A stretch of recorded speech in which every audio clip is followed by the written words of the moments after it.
ukombozi ambayo tumeletewa na Yesu Kristo. Kwa hivyo somo la leo ni kuhusu ukombozi, na kwa kimombo tunasema ni redemption. Ukombozi. Kwa sababu ni vizuri kuelewa Yesu alikuja kutoka mbinguni, na alikuja kwa sababu ya ukombozi. Alikuja kutuletea hali ya kuokolewa kutoka kwa dhambi na mauti,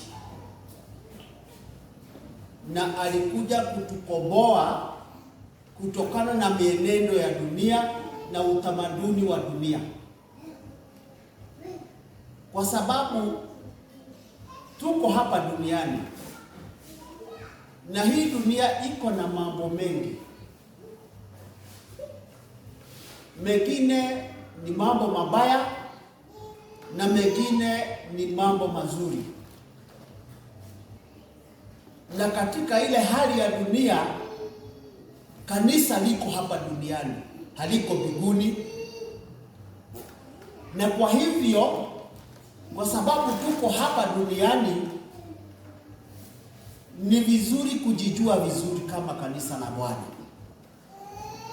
na tujue kanisa la Bwana ni tofauti sana na hali ya dunia, na sio vizuri kanisa la Bwana kujichanganya na mambo ya dunia, kwa sababu Yesu alikuja atutoe katika hali ya dunia. Alikuja atukomboe kutokana na dhambi za dunia. Na kawaida ya binadamu tunajua sana sana tunafutiwa na mambo mabaya. Moyo wa binadamu unatamani sana kutenda yale ambayo ni kinyume ya Mungu. Na tukisema ya kwamba tumekombolewa na Yesu Kristo, saa ingine unakuta ya kwamba hasa tukiwa tumekombolewa kama kanisa la Bwana, kama watu wa Mungu, bado tunarudi kwa yale mambo ambayo Mungu au Yesu ametukomboa kwayo. Na kwa hivyo ni vizuri kujihadhari. Siku hizi naangalia mambo mengi ya dunia na hali ya vile tunaishi huku. Hata hapa kwetu Kenya kuna mambo ambayo yananisangasha sana. Na kama vile Yesu alisema, hii siku ya mwisho kutajipuka mambo mengi ambayo yanaonekana kama ni mazuri, lakini ukiangazia na macho ya kiroho ni kinyume na mapenzi ya Mungu. Na hata sisi watu wa Mungu ni vizuri tujihadhari na haya mambo ambayo yanatokea, yanaonekana kama ni mazuri, lakini ukiyachunguza kwa kiini, kwa undani, hayapatani na mapenzi ya Mungu. Na hivyo ni vizuri kumuomba Mungu atupe ile hekima ya rohoni, ile the discernment of the spirit, ile tunaweza kujua yale mambo ambayo ni mabaya, sio ya Mungu, na yale ya Mungu. Roho wa kufafanua. For example now, katika kule Ukuyuni, mimi ni Mkikuyu, kuna mambo yamechibuka na tunaona kama ni mambo mazuri, lakini kama mtu wa Mungu ukiyachunguza unaona hayaambatani na Biblia. na wale watu vile wanaendesha mambo, wanaendesha ni kama kwamba wanafuata Biblia, wanatenda mambo yao ni kama wanafuata Biblia, lakini ukiwachunguza sana, ukiwaenda ndani, hawatendi mambo kibiblia, na jambo lolote ambalo liko nje ya Biblia ni kinyume ya Mungu.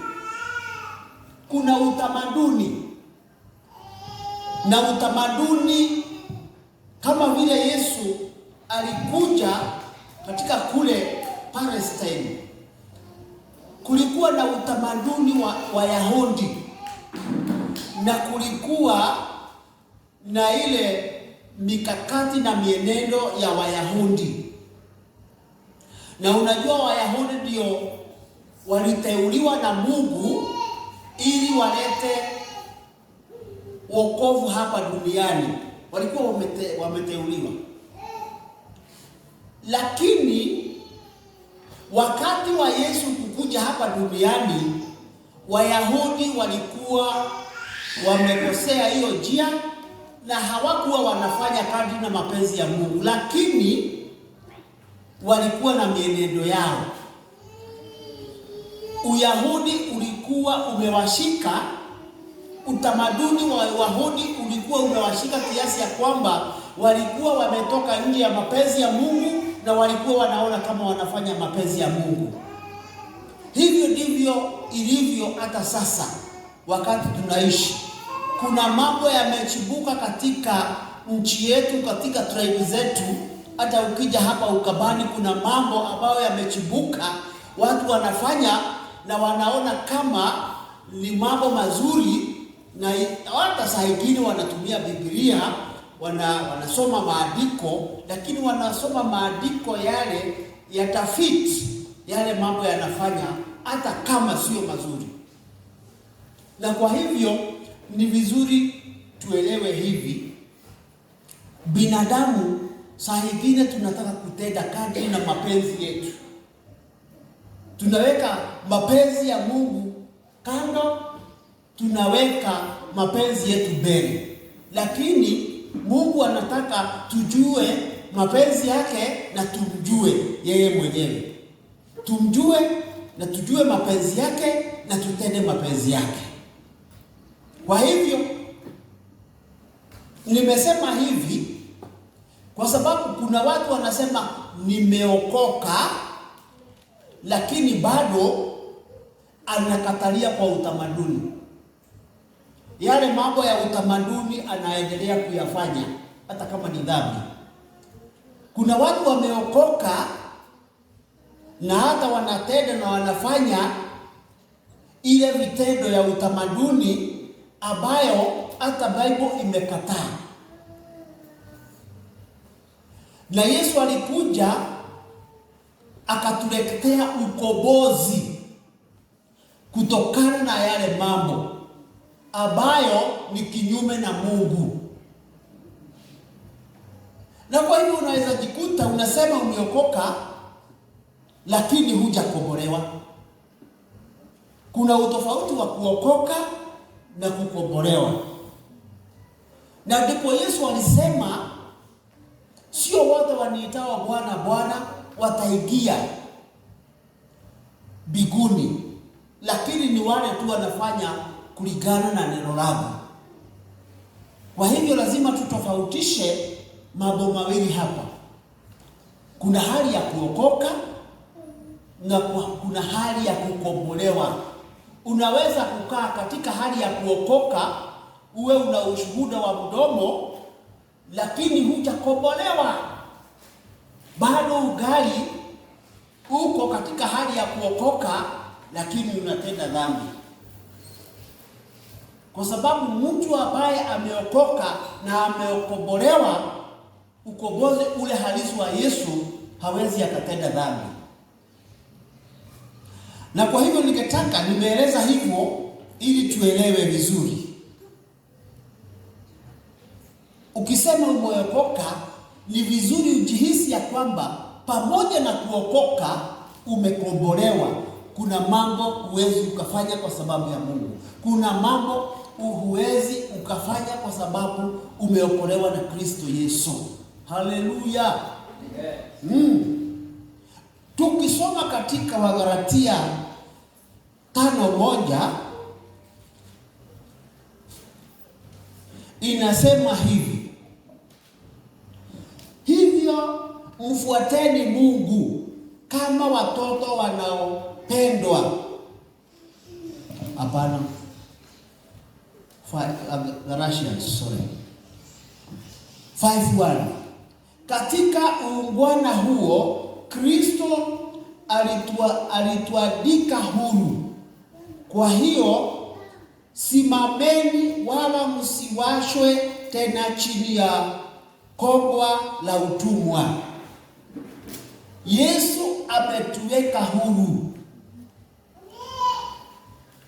Na wakati Paulo alikuwa anaongea na Wagalatia, au wakati alikuwa anawaandikia hii barua, mnajua Wagalatia walikuwa wamehubiriwa Injili, wameokoka, lakini kuna kiwango hawakuwa wamefika. Hawakuwa wamekombolewa kabisa. Na kwa hivyo wanasema wameokoka, lakini bado walikuwa wanafuata utamaduni. Paulo akawaambia, Yesu alikuja na akatukomboa kabisa. Msirudi tena kwa mnyororo wa utumwa wa dhambi. Haleluya.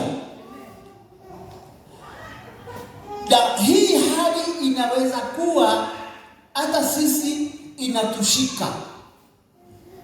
Tunasema tumeokoka, lakini bado ile nguvu ya dhambi iko juu yetu.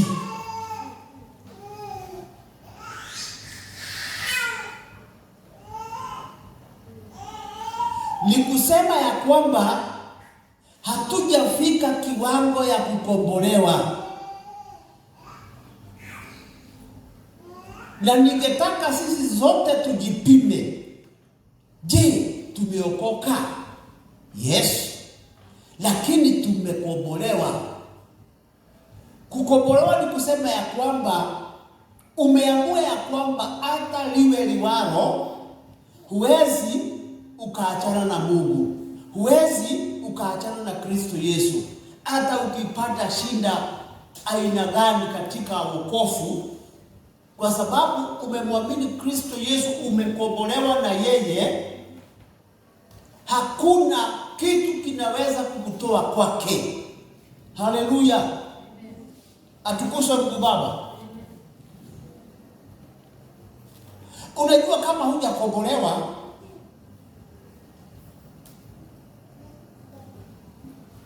temptations are many. Utajaribiwa na mambo mengi hapa duniani. Utajaribiwa na kuimba, utajaribiwa na kunywa pombe, utajaribiwa na kuingia wapi, utajaribiwa na mambo mengi. Na kama hujakombolewa, utajikuta ya kwamba umeanguka kwa one of the sins ile inakujaribu. Lakini huyu mtu ambaye amekombolewa amefika kiwango ya kwamba hata jaribu likija hawezi akaanguka kwa hiyo jaribu. Atasimama imara, kwa sababu katika roho yake anajisikia ya kwamba nimekombolewa na siwezi fanya dhambi, kwa sababu Yesu ananiongoza. Yule aliyekuja juu yangu akanikomboa, akanisamehe dhambi zetu, akaniosha, sasa siwezi rudi tena kwa dhambi. Huyo ni mtu amekombolewa.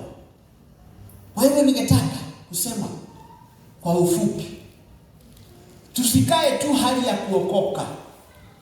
Hiyo ni hali hatari sana. Lakini tuokoke, tuwe na ushuhuda, lakini tukombolewe kutokana na nguvu ya dhambi. Na hiyo kazi inafanywa na Kristo Yesu ndani ya maisha yetu, na inafanywa kulingana wewe mwenyewe unajipeana kiasi gani kwa Yesu. Uhusiano wako na Yesu uko namna gani?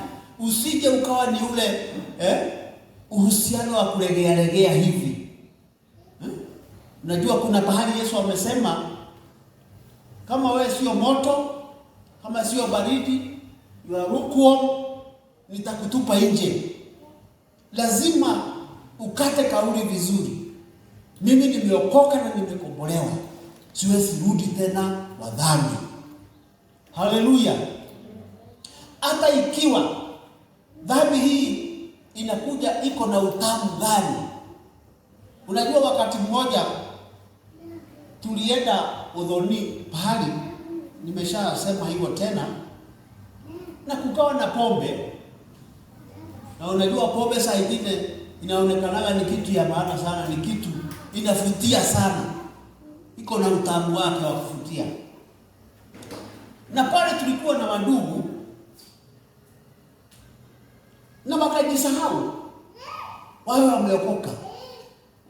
Na wakati wa kusherehekea wakajikuta ya kwamba wameanguka kwa mtego wa kunywa pombe. Hiyo ni kumaanisha ya kwamba watu kama hawa hawakuwa wamekombolewa. Kama wangekuwa wamekombolewa, hawangefika kiwango ya kurudi kwa kunywa pombe. Wanasema wameokoka lakini hawajakombolewa. Tutoke kwa hali ya kuokoka, tuombe Kristo Yesu atukomboe kutokana na nguvu ya kutenda dhambi. Haleluya. Atukuzwe Mungu Baba. Sitaki huyu mtoto afanye kelele. Mama yake. Haleluya. Tuendelee na masomo haya. Tukisoma katika Romans 3:23-24. Romans. Tusome Romans 3.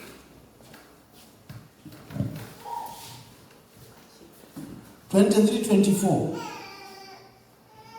Inasema kwa sababu wote wamefanya dhambi na kupungukiwa na utukufu wa Mungu. Hawa ni binadamu. Binadamu wote wamefanya dhambi. Hata hawa watoto unaona hapa, katika kuzaliwa kwao walizaliwa kwa dhambi. Kwa sababu dhambi imeshika binadamu wote toka wakati wa Adamu. Sasa Paulo akamwambia wanadamu wote wametenda dhambi na wamepungukiwa na utukufu wa Mungu. Lakini 23 nasema 24, wanahesabika haki bure kwa neema yake kwa njia ya ukombozi ulio katika Kristo Yesu. Haleluya. Ingawa tunahesabika wenye dhambi, kuna jambo lingine. We are made righteous, hallelujah, by the redemption which came through Christ Jesus.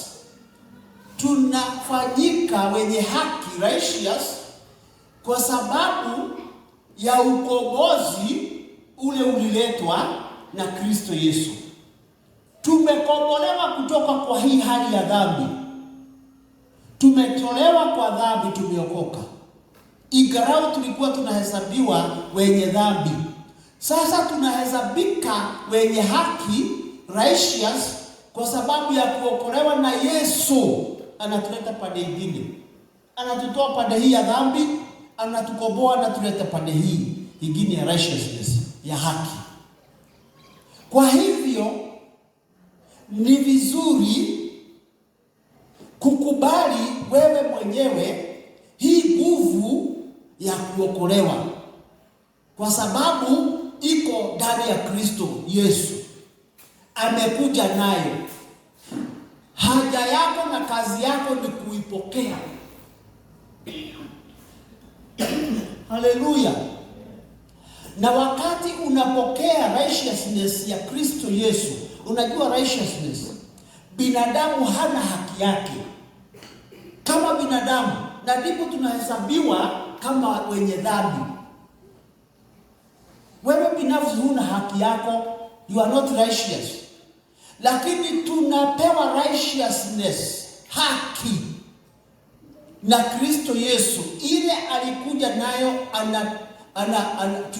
tunatuikwiza, tunaikunywa na tunafanyika wenye haki. Na tukifanyika wenye haki, sasa hapo ndio ukombozi unatoka. Tunakombolewa kutoka kwa hali ya dhambi. Haleluya. Hii ndio kazi muhimu sana ya Kristo Yesu. Tunakombolewa kwa sababu ya nguvu za Mungu. Tunakombolewa kutoka kwa nguvu ya dhambi na haki ya Kristo Yesu. The righteousness of Christ gives us redemption against the power of sin. Hallelujah. Unanielewa? Kwa hivyo ukitaka uwe mwenye haki, lazima kwanza umkubali Kristo Yesu, alafu kutoka hapo ukubali akupatie haki yake, na ili akukomboe kutokana na hali ya dhambi. Haleluya. Na kwa hivyo unapofanyika mwenye haki, kuna jambo lingine linafanyika ambalo tutasoma katika Galatia 6. Galatians 6. Ningetaka unifuate vizuri. Hii ndio kazi ile tunafanyiwa na Kristo Yesu baada ya kuokoka. 14 and 15 inasema,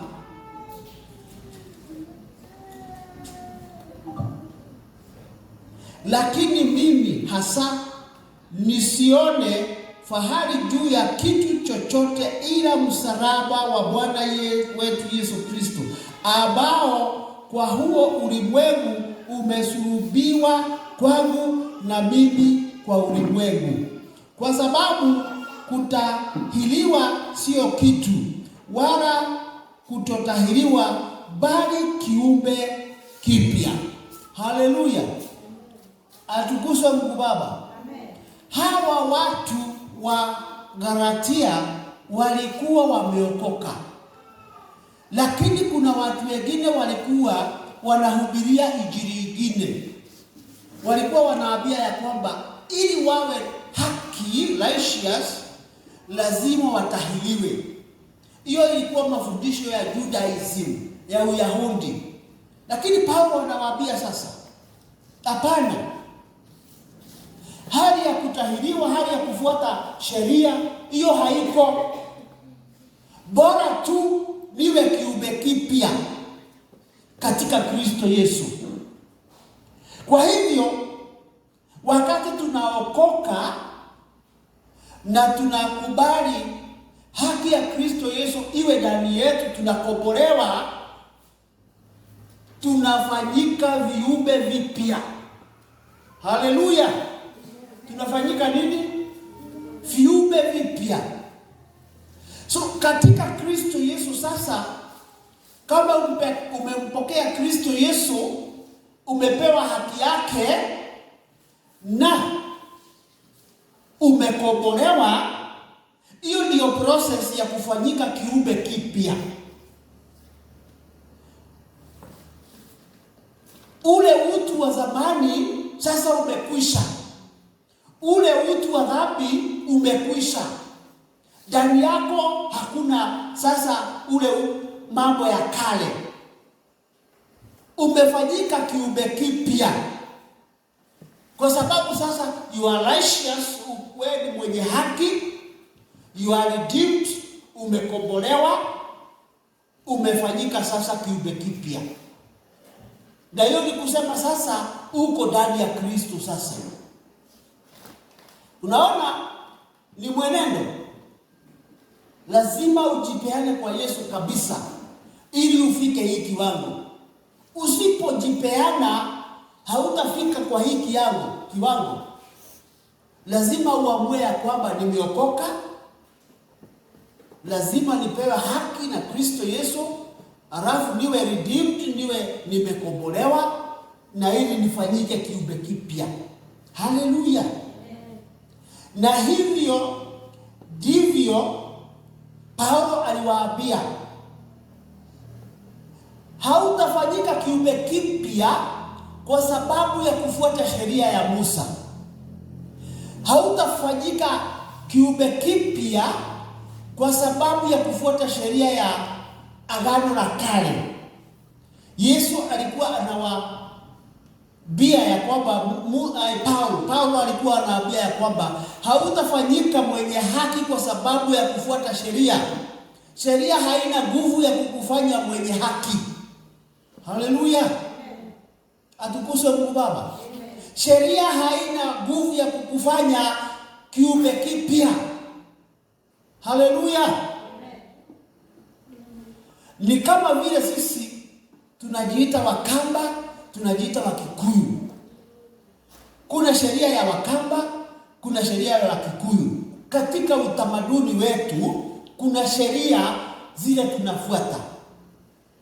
Lakini ni uzuri kujua ya kwamba katika zile sheria za utamaduni wetu, hapo hakuna nguvu ya kukutoa kwa dhambi. Haleluya! Kufuata utamaduni wa Ukikuyu hauna nguvu ya kukutoa kwa dhambi.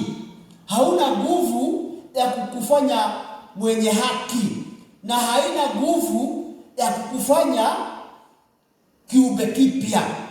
Hivyo ndivyo alikuwa anawaambia hawa Wagalatia, kwa sababu walikuwa wameokoka lakini wanarudi kwa utamaduni wa Uyahudi.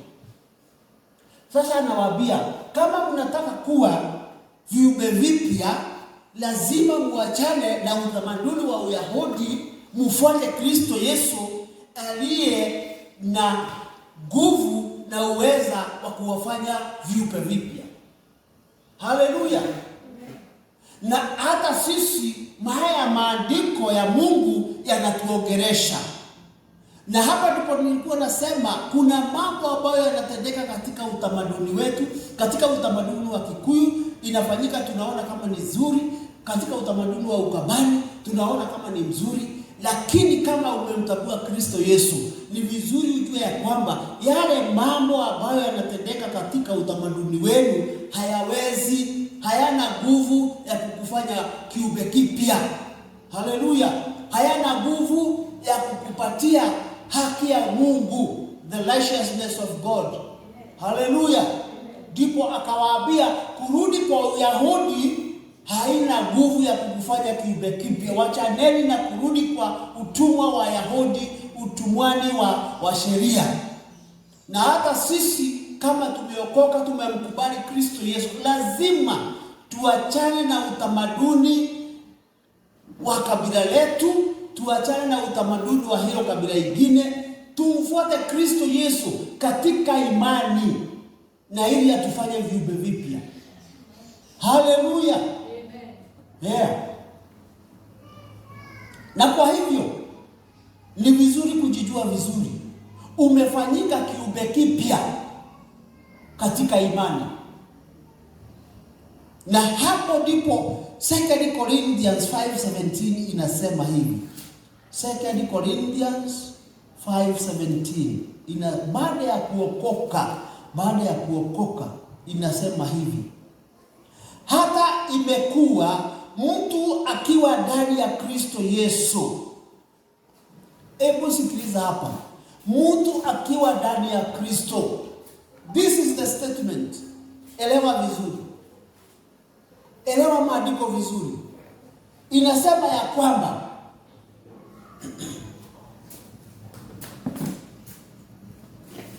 hata imekuwa mtu akiwa ndani ya Kristo amekuwa kiumbe kipya.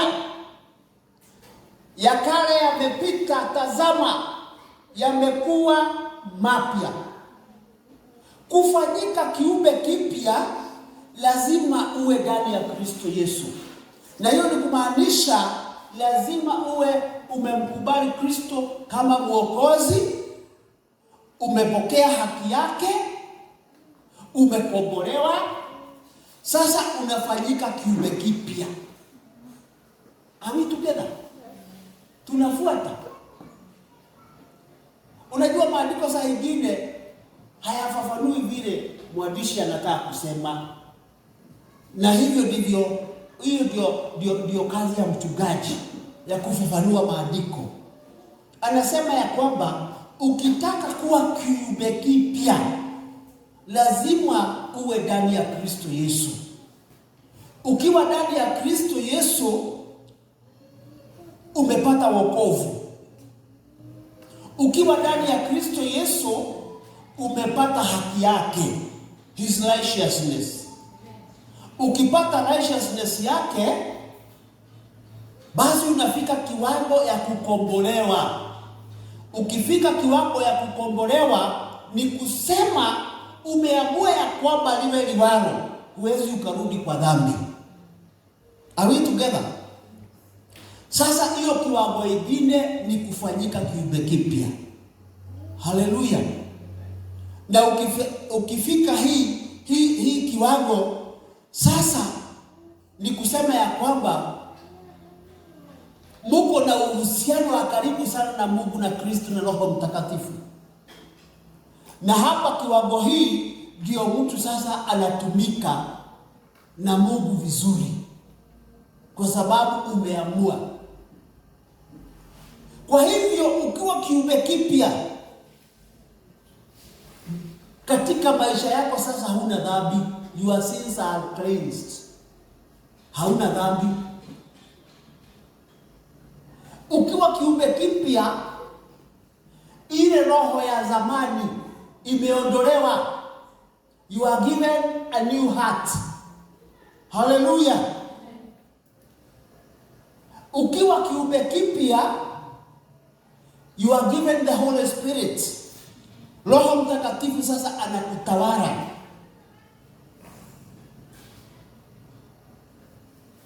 Na ukiwa kiumbe kipya sasa,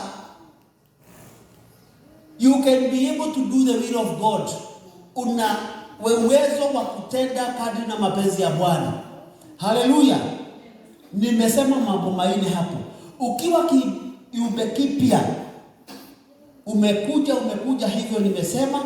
Sasa kati ya maisha yako huna dhambi. They are cleansed. Yameoshwa. Vile tunasema dhambi imeoshwa. Hauna dhambi. The old heart is removed. Ile roho ya zamani imeondolewa na umepewa ingine mpya. Roho. Unajua roho sio roho hii inapiga hapa. Hapana.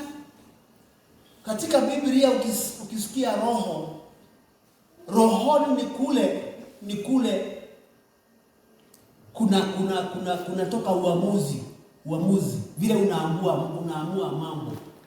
Hiyo ndio the heart. Vile unaamua, ability to make decisions. Vile unaamua mambo, sasa unaamua mambo kama mwana wa Mungu, kama mtu anaongozwa na Roho Mtakatifu, kama mtu anaongozwa na Kristo Yesu. Na yale maamuzi unafanya yanaambatana na mapenzi ya Mungu. You are given a new heart. Tuko pamoja? And a new spirit.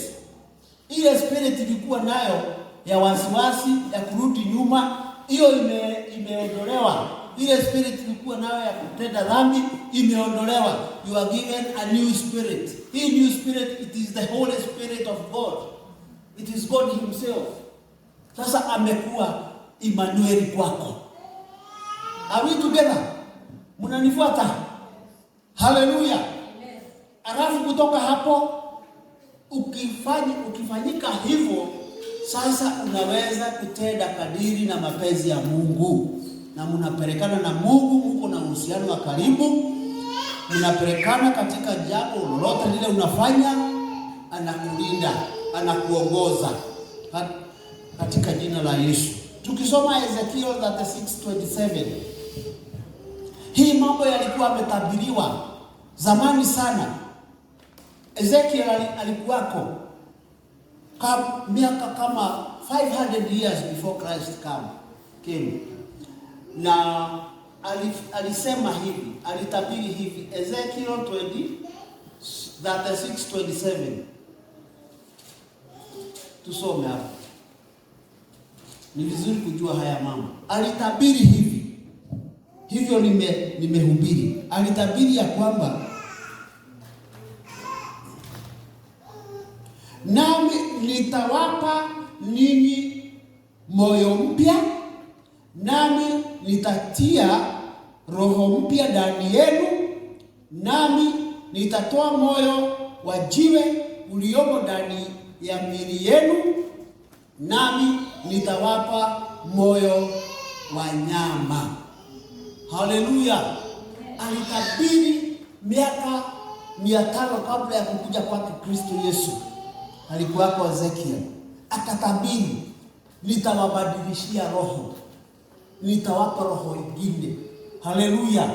Ile roho ya zamani nitaondoa, niwapatie roho ingine, roho ambayo inaweza pelekana na Mungu, roho ambayo inaweza kuwa na haki ya Mungu, roho ambayo inaweza hata kuamua mambo kulingana na mapenzi ya Mungu. Roho. Na hivyo ndivyo Yeremia alisema. Yeremia alikuwako 600 years before Christ came. Miaka 600 kabla ya Yesu kukuja. Akasema ya kwamba katika Yeremia 31, akasema hivi. Tusome. Alisema, angalia siku zitakuja, asema Bwana, nitakapofanya agano jipya la nyumba ya Israeli na nyumba ya Yuda, si kwa mfano wa agano lile nililolifanya na baba zao katika siku ile nilipowashika mkono ili kuwatoa katika nchi ya Misri, ambalo agano langu hilo walilifunja, ingawa nalikuwa mume kwao, asema Bwana. Bali agano hili ndilo nitakalofanya na nyumba ya Israeli baada ya siku zile, asema Bwana. Nitatia sheria yangu ndani yao, na katika mioyo yao nitaiandika, nami nitakuwa Mungu wao, nao watakuwa watu wangu. Bwana. Sasa huyu ni Yeremia anasema, nitafanya agano jipya, na hili agano jipya ndio lililetwa na Kristo Yesu. Igarawa alitabiri 600 years before lilifanyika wakati wa Yesu. Yesu alikuja akatuletea agano jipya ambalo linahusisha Roho Mtakatifu. Ile agano ya kale iliondolewa. Agano ya Musa ikaondolewa.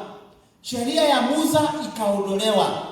Tukaletewa agano jipya ambayo inaongozwa na Roho Mtakatifu na imani na neema katika Kristo Yesu. Kwa hivyo sasa, katika kule imani yetu, hatumfuati Kristo Yesu kwa kufuata sheria. Hapana. Tunamfuata Kristo Yesu kwa neema, the grace, ambayo inapatikana bure. Hakuna kitu tunampatia Mungu ili atupe neema yake, anatupatia bure. Alafu katika kule kutupatia neema yake, naye Roho Mtakatifu anatusaidia tuwe na imani ndani ya Kristo Yesu. Haleluya. Kwa hivyo imani na neema ndio inatufanya tuokolewe. Haleluya. Hatuokolewi kwa sababu ya kufuata sheria. Hiyo iliondolewa na Yesu. Na hivyo ndivyo Paulo anawaambia Galatia. Sio kutahiri wala kutahiriwa kutalete ukombozi, hapana. Sio kufuata sheria, hapana. Ni kukaa katika Kristo Yesu.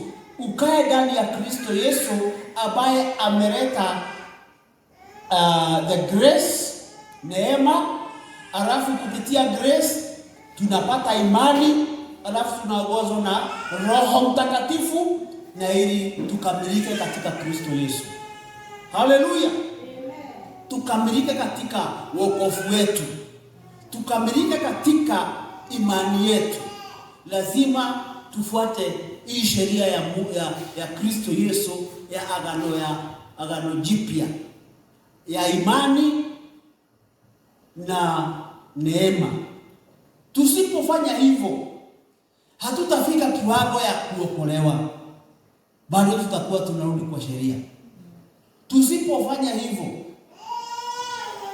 tutapotoshwa na watu wa dunia ambao wanatuletea injili nyingine ambayo ni tofauti na ile tuko nayo.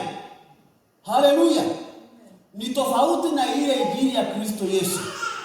Kama kwa kwetu wa Ukuyuni kuna injili ambayo inahubiriwa ya utamaduni, na wewe unaweza kuona kama ni mzuri na unaweza ifuata ukifikiria ni mzuri, lakini haiambatani na imani ile tuko nayo katika Kristo Yesu. Haleluya. Mnanielewa vizuri? Na kwa hivyo ni vizuri kujihadhari. Ni nini unahubiriwa na ni nini unaamini? Kwa sababu unaweza amini mambo ambayo yako kinyume na mapenzi ya Mungu. Na kwa hivyo nikimalizia naweza soma katika Yohana 8 mstari wa 36. Nimalizie. Yesu alisemaje? Kwa sababu kulikuwa na hatari, hata sasa kuna hatari. Kwa sababu mafundisho ni mengi. Ni mafundisho gani unafuata? Yale mafundisho unafuata ni ya Kristo Yesu au ni ya utamaduni wenu? Yale mafundisho unafuata ni ya wazazi wako au ni ya Kristo Yesu kama mtu wa Mungu? Na Yesu alikuja ili atukomboe kutokana na mafundisho haya mabaya. Yesu alikuja ili atutoe kutoka kwa mafundisho ya utamaduni. Na bado unakuta Wakristiano wengi wanajichanganya na mafundisho ya utamaduni, wanaachana na mafundisho ya Kristo Yesu ya Biblia. Tuko hatarini. Tusipochunga tutaanguka kwa mtego wa kurudi kwa utamaduni. Haleluya. John 8:36 inasema, tusome. Basi mwana akiwaweka huru, mtakuwa huru kweli kweli. Hivyo tu. Yesu akiwaweka huru, Yesu akiwafungua, mumefunguliwa kweli kweli. Na yeyote yule amefunguliwa na Yesu Kristo, amekombolewa na Yesu Kristo, hakuna kulaaniwa tena. Umefunguliwa, umesamehewa dhambi, umejazwa Roho Mtakatifu, uko na imani. Sasa wewe ni mkamilifu katika Kristo Yesu.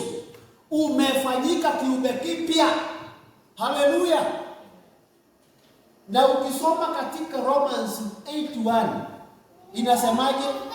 Wale ambao wako katika Kristo Yesu Tusome Romans 8:1 inasemaje?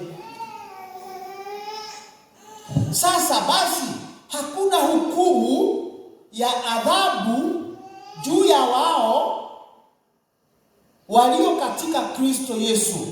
Hakuna hukumu, no more condemnation. Hautahukumiwa, hauna dhambi, utahukumiwa nini? Haleluya. Wewe umesafishwa, hauna dhambi, no more condemnation.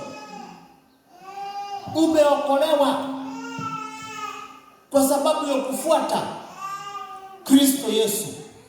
Na ukifuata Kristo Yesu, atakupatia neema, atakupatia imani, atakupatia vyovyote vile unahitaji katika wokovu. Na sasa utakuwa mshindi, and no more condemnation. Hautahukumiwa tena. Kwa hivyo ningetaka tufike hiki kiwango ya kwamba hatutahukumiwa. Hallelujah. We have defeated the power of sin in our lives. We have defeated Satan. Tumemshinda shetani na mapepo yake katika wokovu wetu. Tumemshinda yule shetani analeta dhambi katika maisha yetu, na mapepo yake tumewashinda, kwa sababu tumefika hiki kiwango ya kwamba tumefanyika viumbe vipya. Kama umefanyika kiumbe kipya, shetani hana nafasi ya kukuingilia. Umemshinda, huna nafasi tena, hauna dhambi. Na unajua shetani anapendaga pale kuna dhambi. Umefanyika kiumbe kipya. You are more than a conqueror now. No more condemnation, hakuna hukumu.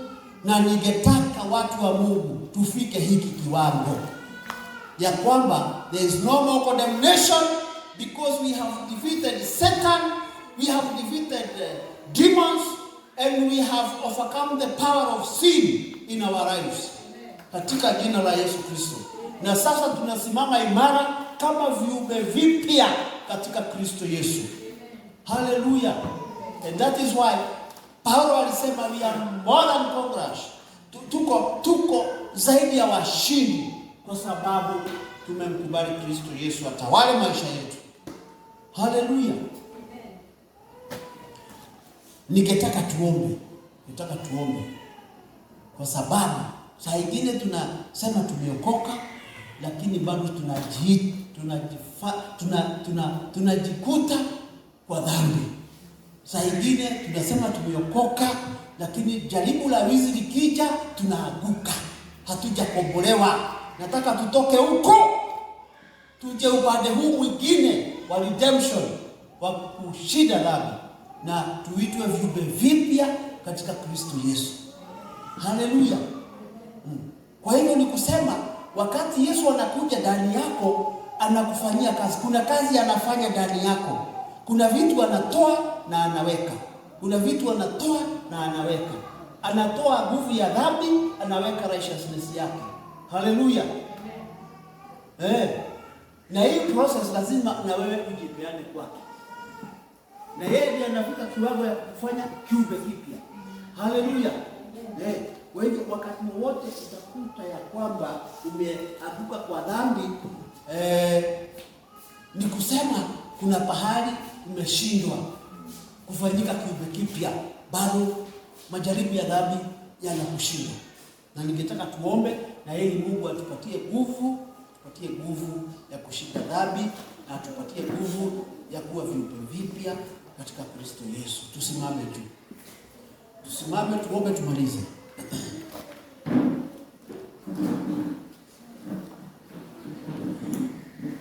Unajua sasa wewe ndio